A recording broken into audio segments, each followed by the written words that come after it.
Hey, what's happening, guys? Dan Darrow here with another Options to Play video update. Hope everybody had a fantastic weekend.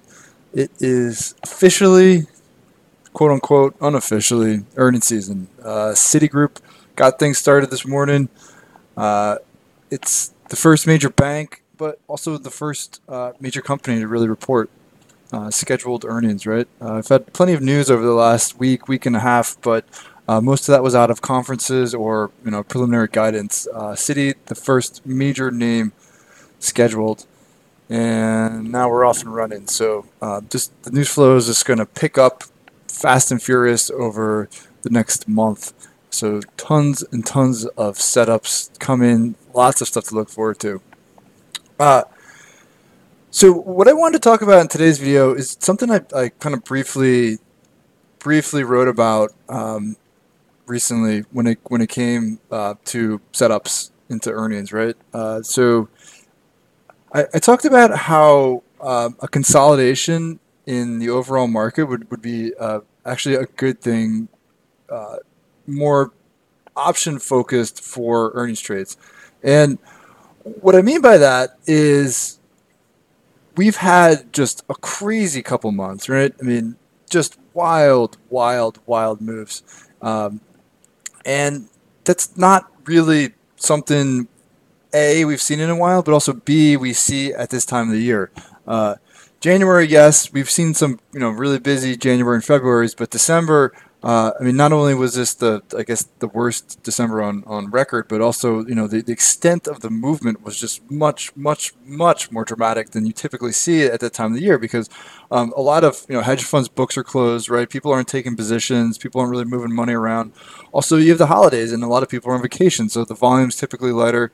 There's not a lot of news to drive stuff around, so you just typically don't see that type of volatility. So what happened was you had really elevated volatility, right, through the end of the year, ahead of January, which is typically busy because you always have, the J.P. Morgan conference, you have holiday sales, and then you have earnings season. But with December being, such a wild month, you had options that were just priced through the roof. I talked about in Friday's options to play letter about the SPY. So I'll get into Netflix in a second, but you had you know not just one but multiple occasions when the SPY would be pricing in 3 to possibly 4 points just for a single session.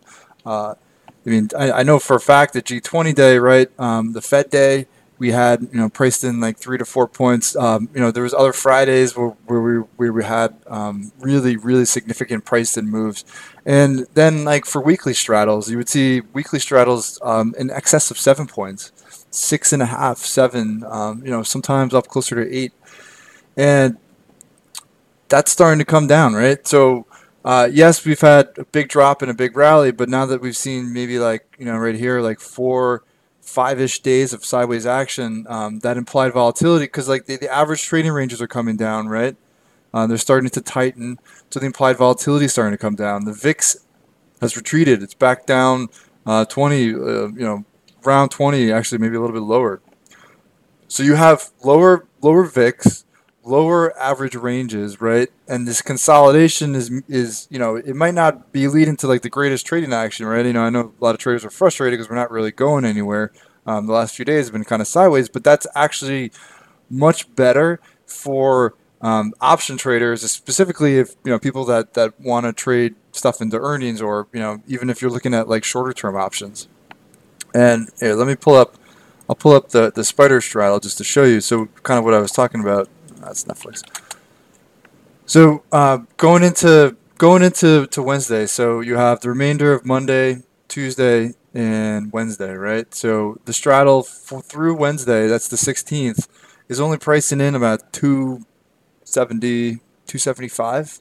So just about 1%, give or take, and that's with multiple mega cap financials, Bank of America, Wells Fargo, UNH, right? So you have some really big names reporting, but only like over like a day, a 2.5 day stretch, only about a 1% move, and then uh, through Friday, right? The straddle. So like the first week of earnings season right now. with over 4 days remaining, the straddle is only pricing in about 375. So that's one and a third. So you can see that the implied volatility is really starting to come down. The implied moves are really starting to come down, and that's a really good thing. So we'll go back. Let's go back to the chart. So Netflix, big one this week, right? I talked about Netflix in Friday's earnings on the radar video, right? And I actually talked about it on the Monday prior to that during the coaching session, and both times the option prices moved. So originally on that Monday when I was talking about it, it was priced in about 30, 35 to 36, to, maybe in like the 37 range. That was on Monday. When I talked about it on Friday going into, ahead of the weekend for that earnings on the radar video, the options had dropped to about 34, right? 34 to 33. So you can see that, yes, some of that was time value on Monday, right? But on Friday heading into this week, that those options should remain relatively firm. But now what you're seeing is because, Netflix is not having like a 15-point move today. So that right there, that's kind of unusual, right? I mean, the stock has just been absolutely crazy for the last like 2 weeks. So a smaller move in Netflix, a smaller move in the overall market, a retracement in the VIX, right? The VIX. Let's show you that. So the VIX back below 20, right? You can see the VIX has come off back below 20. Now, let's take a look at those. Let's take a look at those Netflix options, right? So now, what's Netflix pricing in? So now it's come down, right? Look right here. Now it's come down to about 30, and it's not just Netflix, right? So it's like this is what you want to see. So for people that trade options around earnings, or just if you trade options in general, I mean, like this is good. Like you don't normally want to pay more for options than you have to, right? Like the general rule is like the lower the price of the options, probably the better, right? So you can see that just like a smaller intraday trading range on Netflix, right? A retracement in volatility, the VIX, right? Because that's a pricing component of options, and then the market kind of chopping around sideways, leading to overall cheaper prices on options, and that's a good thing, and that's really what I wanted to highlight. It's like yes, you might be banging your head against the wall saying like, oh, why is the market all of a sudden not moving? December was crazy, January's been crazy. Why are we just sitting sideways, drifting sideways in a 2 point range? Well, yeah, yes, it might be frustrating in the near term, but it's also going to create better opportunities for trading going forward because option prices are really starting to come down. And you're thinking that eventually we're going to break out of this range and we should get another good move. And option prices are now going to be less expensive than they were just a week or even 2 weeks ago, right?